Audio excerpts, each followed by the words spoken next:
For 7 years, Marcus Ellis wired home every paycheck from a construction site in Dubai. Every Sunday, his father called, voice heavy, describing roof leaks and crumbling foundations, always one more emergency that only Marcus's money could fix. Marcus never asked for receipts. Then he returned to find a vacant lot. Kudzu had swallowed everything.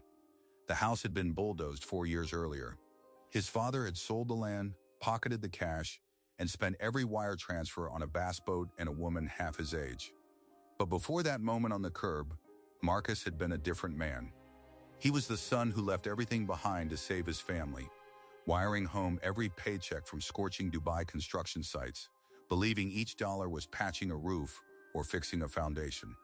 He never suspected that the house he pictured every night, his mother on the porch, his father beside her, had already been bulldozed. What makes a father betray his own son? And how do you rebuild when the person you trusted most was the architect of the lie? Marcus sat on that curb for 30 minutes, his duffel bag still zipped, the crumpled transfer receipts bleeding ink onto his fingers. He could not look at the neighbor again, not after the man had admitted, eyes on the pavement, that everyone on the lane had known. They had watched the bulldozers arrive. They had watched his mother being led away, clutching a single suitcase. Nobody had called Marcus. Because his father told them it was all handled, that Marcus was too busy in Dubai, that family business was family business. And the neighborhood had believed him. Just as Marcus had believed every Sunday call for 7 years. To understand how a son could be blindsided so completely, you have to go back to the beginning, to the house that once stood on that vacant lot, and the father who made it a cathedral of lies. The Ellis house had been built by Marcus's grandfather, a man who cleared the pine trees by hand and laid the foundation stones himself. It was a modest place, a screened porch, a kitchen with real cabinets, a patch of yard where Marcus's mother Clara planted azaleas every spring. Marcus grew up watching his father Vernon walk through the front door smelling of sawdust and sweat, a man who fixed every broken thing without complaint. But by the time Marcus turned 23, the house had begun to show its age. The roof sagged, the floor joists creaked. Vernon lost his job at the lumber yard.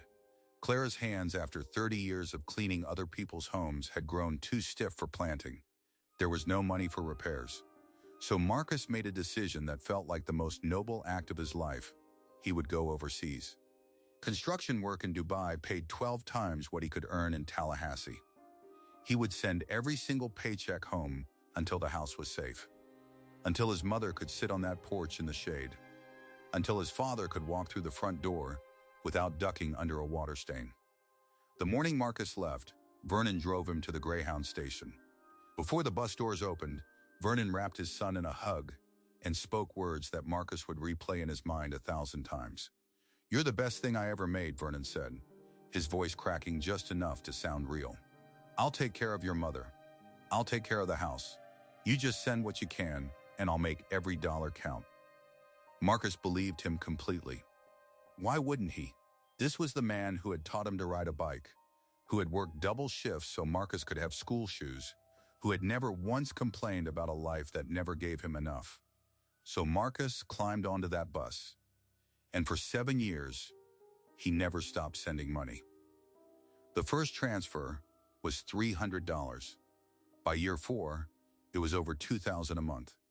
Marcus worked 70-hour weeks under the Dubai sun, the heat so brutal that ice cubes melted in the glass before you could take a sip. He lived in a bunkhouse with 11 other men, ate rice and lentils 3 times a day, and spent his only luxury, a $20 phone card, on Sunday calls home. Every call followed the same script. Vernon would answer, voice weary, and describe the latest catastrophe. The roof was leaking again. Termites had eaten through the back wall. The foundation was sinking. Always one more emergency that only Marcus's money could fix. And always, at the end, Vernon would say, "Your mother sends her love." "She's too tired to talk tonight." That should have been the first red flag. But exhaustion is a powerful blindfold. Marcus kept wiring the money, kept believing, kept sketching the home he would return to, a place where his mother's azaleas bloomed again and his father could finally rest. Meanwhile, 4,000 miles away, the truth was rotting beneath his feet. The house had been bulldozed in the second year, before Marcus had even saved enough for his first vacation. Vernon had sold the land to a developer for $68,000, pocketed every cent, and moved Clara into a single rented room above a laundromat on the south side of town. The roof leaks Marcus was paying to fix? They were stories Vernon invented while sitting on a bass boat he bought with the wire transfers.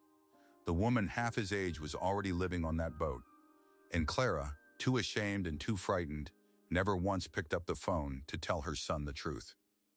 Because Vernon had convinced her that if Marcus knew, he would abandon them both. So she suffered in silence, watching her husband spend her son's sacrifice on outboard motors and gold chains, while she folded other people's laundry to pay for her own meals. This was the architecture of the lie. But the worst detail, the one that would shatter Marcus into 1,000 pieces, was still waiting for him in that room above the laundromat. And when he finally found his mother, she was holding something Vernon had never known she kept, a shoebox filled with letters Marcus had written, each one still sealed, because Vernon had never let her read a single word. Marcus found her in that room above the laundromat on a Tuesday afternoon, the air thick with the smell of fabric softener and mildew. The stairs creaked under his weight, each step a question he was afraid to answer. When Clara opened the door, she did not cry at first. She simply stood there, one hand pressed flat against the frame, as if she were looking at a ghost. And to her, perhaps he was. 7 years of photographs had never reached her, the letters Marcus had written. Each one folded carefully around a snapshot of his life in Dubai, had never been opened. Vernon had taken them from the mailbox before Clara ever saw the postmark. He had stacked them, still sealed, in a shoebox that Clara found 6 months after the house was bulldozed. She had kept them hidden under her bed ever since, too terrified to send them herself, too ashamed to admit what her husband had done. Now she handed the box to her son with trembling hands. Marcus opened the first envelope, and out fell a photo of him standing beside a half-finished skyscraper, the Persian Gulf glittering behind him. He had written on the back, "Mama, I'm building a future for all of us." The letter inside was dated 3 years ago. Clara had never seen it. That was the moment Marcus understood that the betrayal was not just financial. It was emotional isolation of the cruelest kind. His father had not merely stolen money, he had stolen every word of love Marcus had tried to send home. Clara sat on the edge of a narrow cot, and piece by piece, she told Marcus the truth. "He changed after you left," she whispered. "At first, the money came, and he did a few repairs, but something happened in his head. Maybe he realized how much you were sending. Maybe he saw the chance. I don't know." She described how Vernon would arrive every Sunday with a fresh story for the phone call, a leak that needed patching, a beam that was rotting, while the house sat condemned. She listened to those calls in the next room, hands over her mouth, afraid to make a sound. Vernon had told her that if she ever contradicted him, he would leave her on the street. He said Marcus would never believe her anyway, because sons always side with fathers. So she stayed silent, watching her home crumble while her son's sacrifice poured into a stranger's bank account. The day the bulldozers arrived, Vernon told her it was only temporary, that a developer was going to rebuild and they'd get a new place. Instead, he drove her to the laundromat, paid 12 months' rent on a single room, and left her there with a suitcase, a hot plate, and a phone with a broken long-distance plan. She had not spoken to Marcus in 6 years. Not because she didn't want to, but because Vernon had made her believe that her son was too busy, too rich, and too far away to care. That was the architecture of the lie. Marcus sat on the floor of that tiny room, letters spread around him like fallen leaves, and for the first time in his life, he wept. Not quietly. He wept the way a man weeps when he realizes every sacrifice he ever made was poured into a bottomless well. But Clara, despite everything, had kept one small piece of proof, a photocopy of the land sale document that Vernon had forged her signature on. She handed it to Marcus with a look of such profound shame that he had to steady her hand. "I didn't know how to stop him," she said. "He told me the land was in his name alone, that my signature was just a formality. I never thought he would sell it. Marcus studied the paper. Clara's name was written in a stiff, unnatural hand, the same hand, he would later learn, that had signed over the deed using a counterfeit notary stamp. This was no longer just a family betrayal. This was a crime. And it was about to get much worse. The neighbor who had first told Marcus about the bulldozer, a retired school teacher named Mrs. Barnes, came to the laundromat that evening with an envelope of her own. She had been carrying guilt for years, she said, and needed to come clean. She handed Marcus a series of photographs she had taken from her kitchen window. They showed Vernon, on the day the bulldozers arrived, standing beside a woman half his age, her hand resting on a bass boat hitched to a pickup truck. The woman was not Clara. Mrs. Barnes explained that Vernon had introduced this woman as his wife, to the developer, to the bank, to the entire neighborhood. He had been living a double life for at least 5 years, using Marcus's money to finance the boat, the truck, and a small house 2 counties over. And the kicker? He had never legally divorced Clara.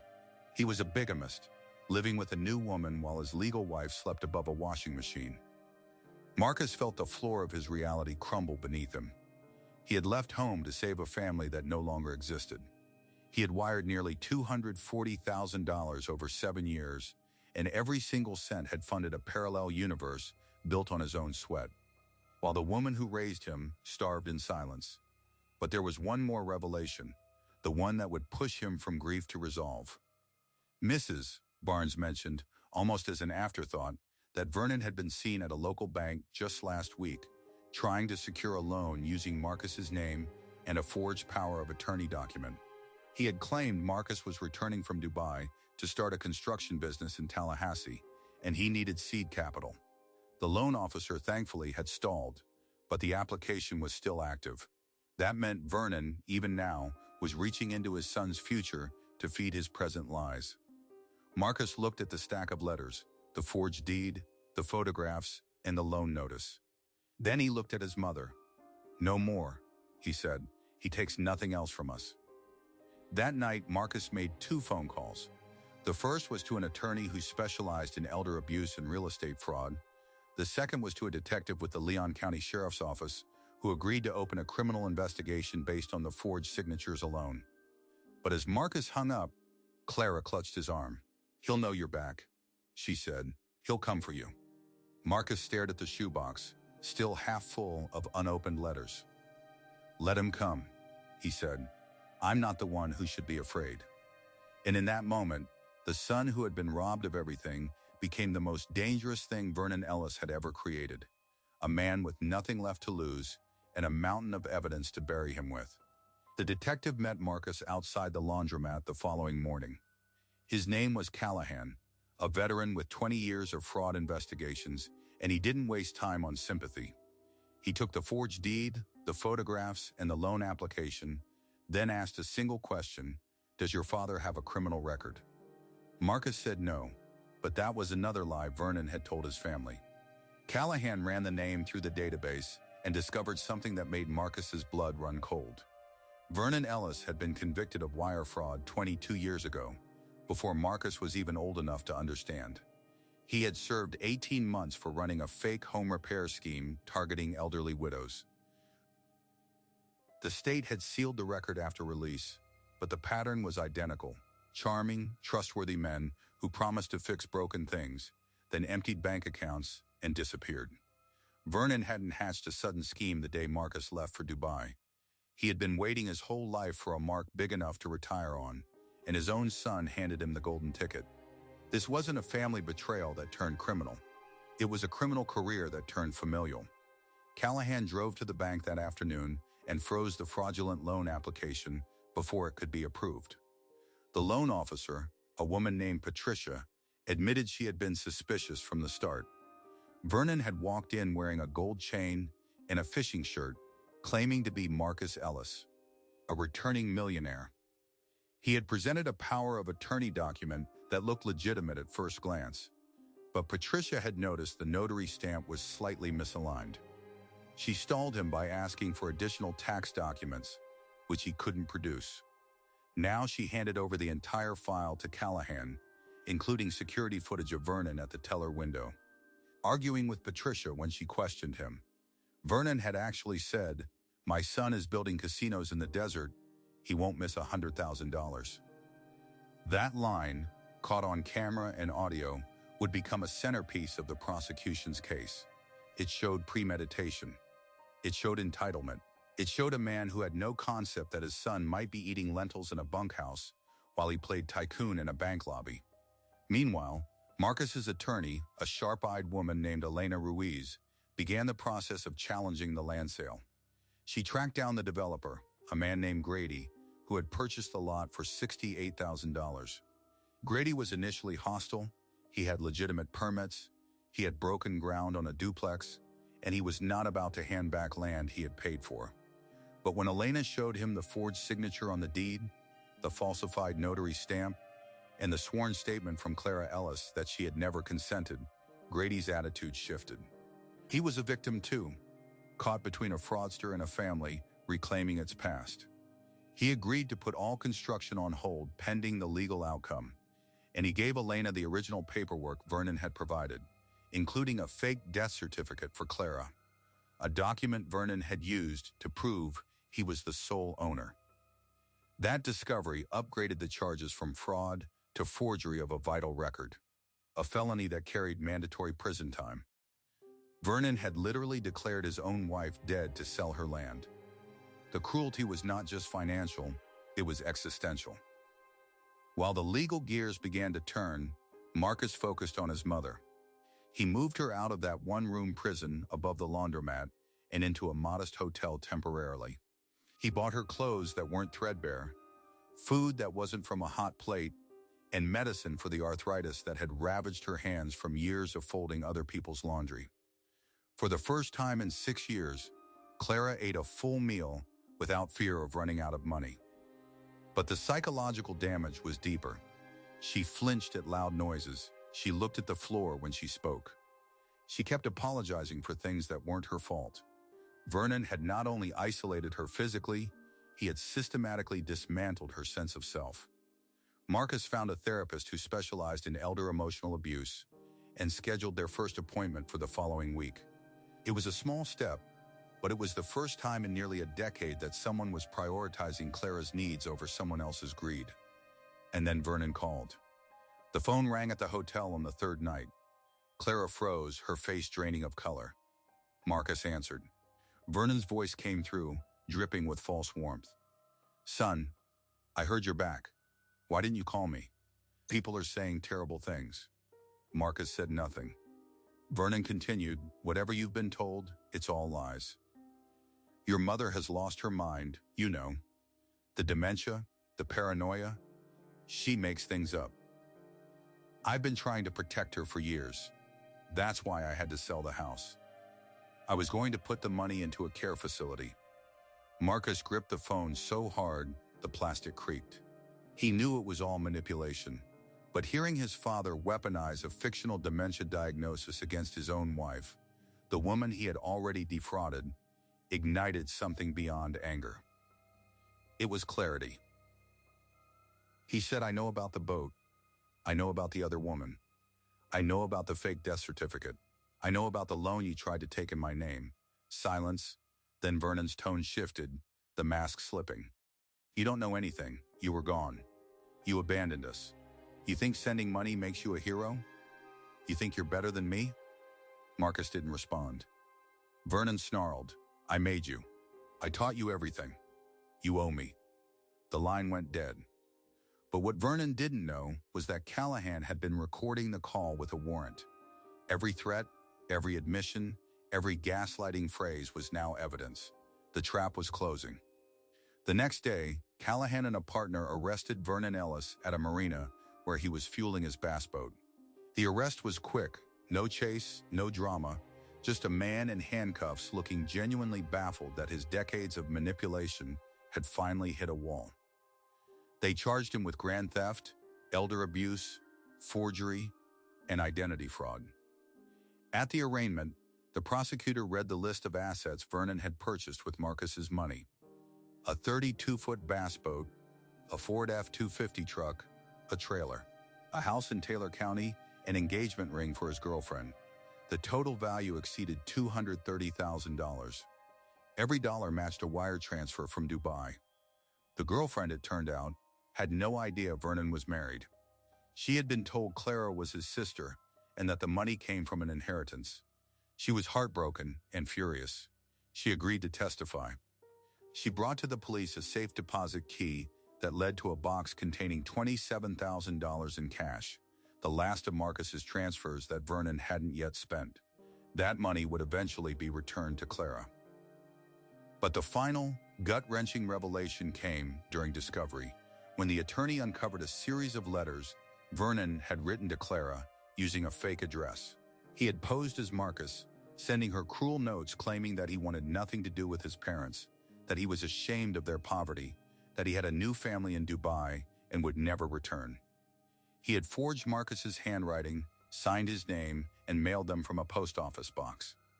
Clara had believed every word. That was why she had never called.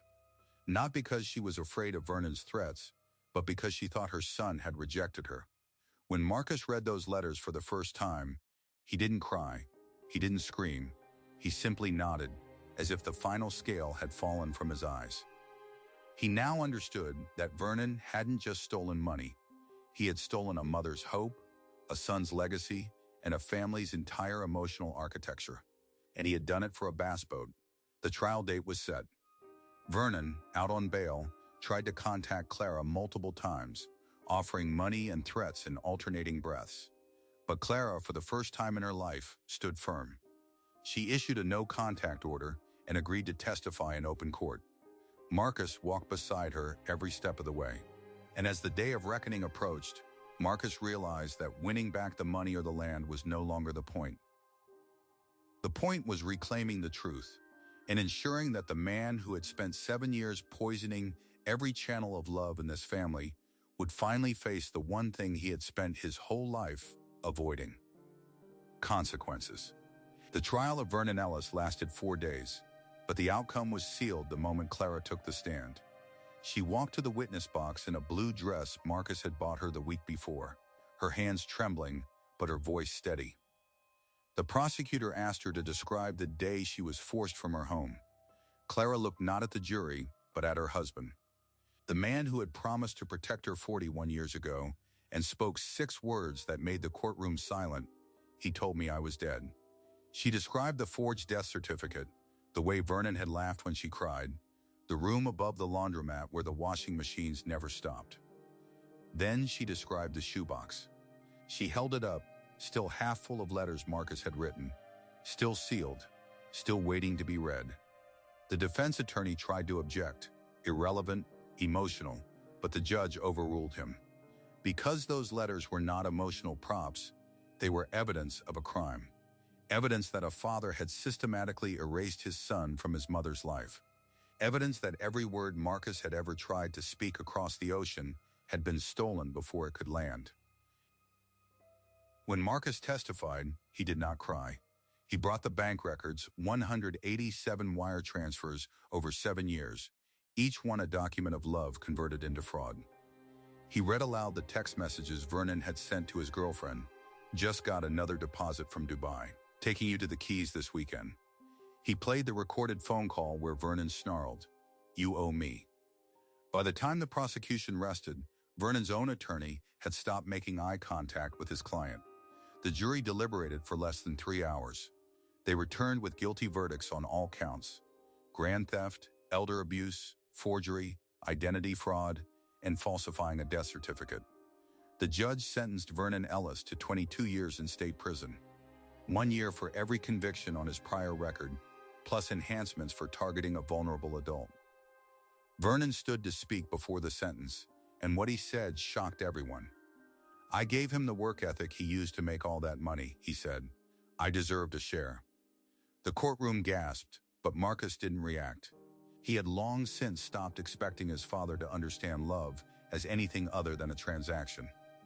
The bailiff handcuffed Vernon, and as he was led away, he looked back at Clara. She met his eyes for the first time without flinching, and then she turned away. That was her verdict. But the justice system did not fix everything.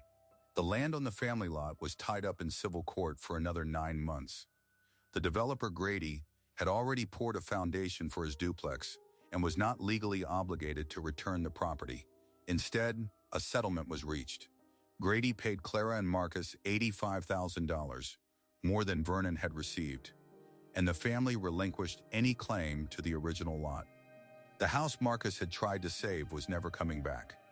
But one afternoon, while walking his mother through a park near the hotel, Marcus saw a sign for a small house for sale.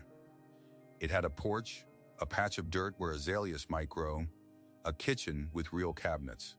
He bought it 2 weeks later, using the settlement money and a loan he could now afford because Vernon's fraudulent one had been expunged from his record. Clara planted roses that spring. She hung a hummingbird feeder from the porch beam. She opened all of Marcus's letters one by one, reading them aloud to herself like prayers she had finally been allowed to hear. And then came the final, surprising detail, the one that proved the universe still had a sense of justice. 6 months after Vernon's conviction, Mrs. Barnes, the neighbor who had taken the photographs, knocked on Clara's new door. She was holding a small metal box that had been buried under the azalea bush in the original yard, forgotten when the bulldozers came. Inside were 3 items: a folded letter from Marcus's grandfather, a silver locket that had belonged to Clara's own mother, and a deed to a tiny strip of waterfront property that Marcus's grandfather had purchased in 1942 for $200, then forgotten to tell anyone about. The land, it turned out, had never been sold, never been developed, never even been taxed because the county had lost the record. After a quiet title process, the land was appraised at nearly $300,000. It was waterfront on the Waukulla River, covered in live oaks and Spanish moss, exactly the kind of place Clara had always dreamed of retiring to. Marcus stood on that riverbank with his mother, the deed in his pocket, and understood that some things cannot be stolen, not by fathers, not by lies, not by time. What is truly inherited can never be bulldozed. And the foundation his grandfather laid had survived, waiting beneath the soil, while a fraud tried and failed to erase it. That was the lesson Marcus carried forward. Not that life is fair. It isn't. Not that family means safety. Sometimes it means the sharpest betrayal you will ever know. But that truth, no matter how deeply buried, finds a way to the surface. The shoebox, the sealed letters, the photographs Mrs. Barnes kept, the detective who ran one extra search, the forgotten deed under the azaleas, each was a small act of fidelity, resisting the lie. And together, they formed a counter-narrative that outlasted Vernon's entire performance. Marcus had returned home to rebuild a house and found only weeds. But from those weeds, he planted something that would outlive him. A mother who finally felt safe, a legacy restored, and the knowledge that the son Vernon tried to erase had become the man who would never be silenced again. We tend to believe that the people who share our blood will also share our loyalty. But Marcus learned that love is not dina. It is a daily choice to protect, not to exploit. For 7 years, he chose to pour everything he had into a vision of home, while his father chose to drain it into a bass boat, a second life, and a tomb of sealed letters. The horror of the story is not just the theft. It is the performance. The Sunday phone calls, the manufactured emergencies, the way Vernon turned his son's sacrifice into a scripted weekly drama. All while his wife slept beside industrial washing machines and believed her son had disowned her. That kind of betrayal does not just take your money, it takes your memory, your trust, your ability to believe that anyone means what they say. And yet, the redemption is that truth persisted. A retired school teacher took photographs. A bank officer stalled a loan. A detective ran one extra search. A grandfather's forgotten deed waited 70 years beneath an azalea bush. And a mother, finally, read the words her son wrote her every month, words that had been stolen before her eyes could bless them. Clara found her voice, and a new porch now holds her roses. So the question that lingers is not just what Vernon did, but what we would do in Marcus's place. Could you forgive a parent who sold your childhood and declared your mother dead to close a deal? Or would you walk away forever, letting the prison bars do the talking? There is no easy answer. Because the wound is so intimate, only someone who shared your table could twist your love into such a precise weapon. But Marcus's answer was not forgiveness or revenge. It was rebuilding. He did not burn down the memory of his father. He built a house where his mother could finally hear his voice. That is a kind of justice that no court can order, the justice of presence. If this story moved you, tell us in the comments, would you have searched for your father after the trial, or would that chapter be closed forever? And if you believe that elderly parents deserve dignity, that sacrifice should be honored, and that truth, no matter how buried, always deserves to be excavated, subscribe to this channel. We tell stories that remind us that love is not what you say on a Sunday call, but what you do when no one is watching. For Marcus, the watch ended with a riverbank deed and a mother who finally sleeps through the night. Thank you for listening. We'll see you in the next one.